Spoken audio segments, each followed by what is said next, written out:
Welcome back to ESBR Boxing, and it looks like we have just seen the last of Michael Conlon in a professional boxing ring as Jordan Gill has upset the odds.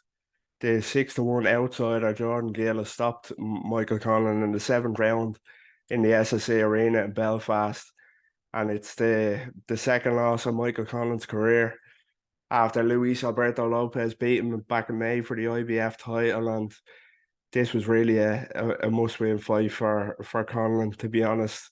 No disrespect to Jordan Gill, but he's proven himself to be European level at best. And if Michael Conlan had, ideas of getting back to world level, he kind of had to be dealing with Jordan Gill, unfortunately. And he's been dropped early here, and he's been stopped eventually in the seventh round. So yeah, it's going to be hard to see Michael Conlan coming back from this one.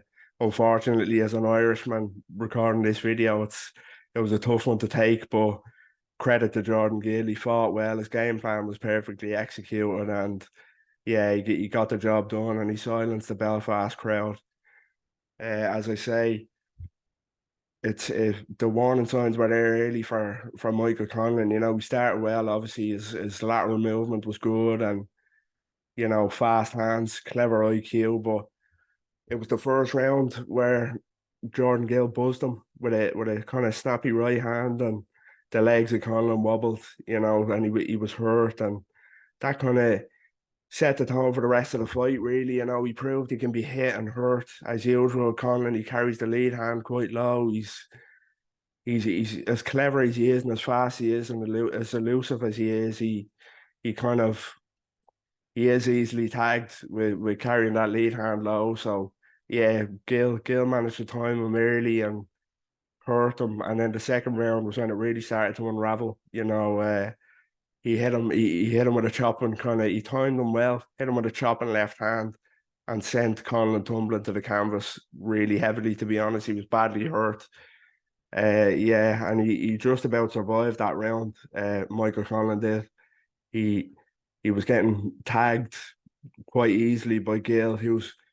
The most worrying thing is for that is that Gill isn't really a big puncher. He's eight stoppages on his record tonight and 21 wins. If Gill could really punch, like there's no shame in losing to Luis Alberto Lopez, especially by stoppage. But if Gill was a big puncher, Colin would have been out of there in 2 rounds. So yeah, it's even more damning. I just think the punch resistance to Conlan seems to be completely gone now since the Lee Wood fight, really, and obviously Lopez rubber stamped it back in May, and now Jordan Gill has put that final nail in the coffin. But yeah, Conlan seemed to adjust well after the knockdown. He got back to his boxing, great lateral movement, good work in the pocket too, surprisingly.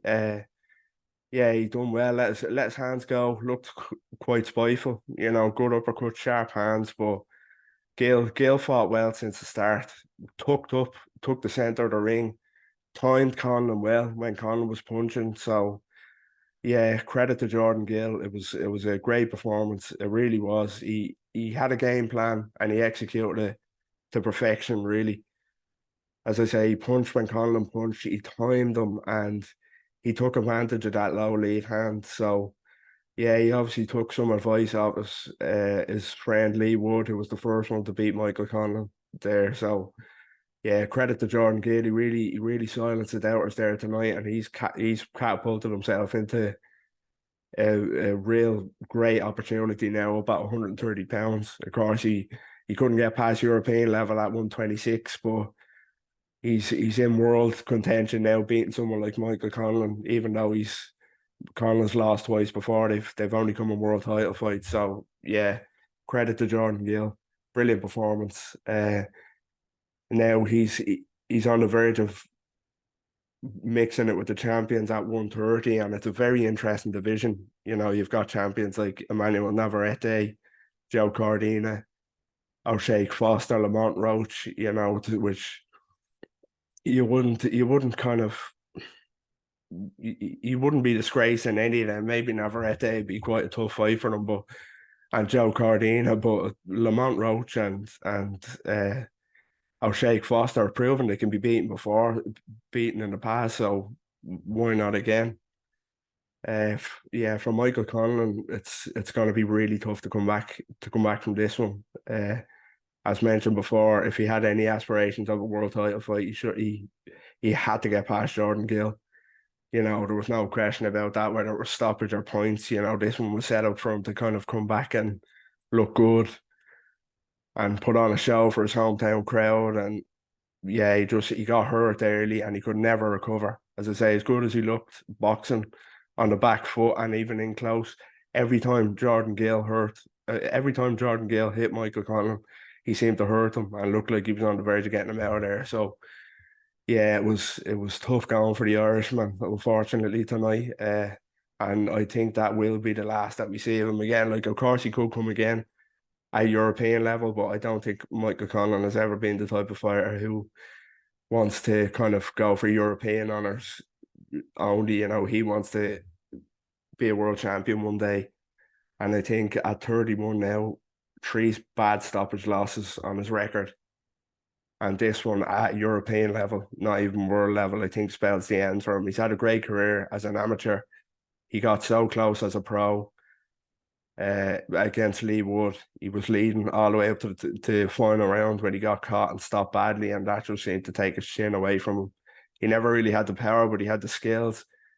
And yeah, Lee Wood seemed to just take the punch resistance from him. Luis Alberto Lopez proved that. And Jordan Gill has kind of, yeah, proven that for what looks like the final time. So yeah, great performance from Jordan Gill, as I say, from the start. Looked well, looked sharp, looked strong, timed them well, execute his game plan. But Conlan's fallen short once again. And this time, especially, I haven't mentioned before, but it was, as we all know, it was the first fight under his new coach, Pedro Diaz. So he still didn't find that missing kind of link, what he was looking for after the Luis Alberto Lopez loss. So yeah, that's my reaction anyway. My instant reaction to Michael Conlan's devastating defeat to Jordan Gill in what looks like a career ender. But congratulations to Jordan Gill. Fought his heart out from the start, fought great, game plan executed to a T, and it'll be interesting to see what's next. More than likely a world title fight next for Jordan Gill.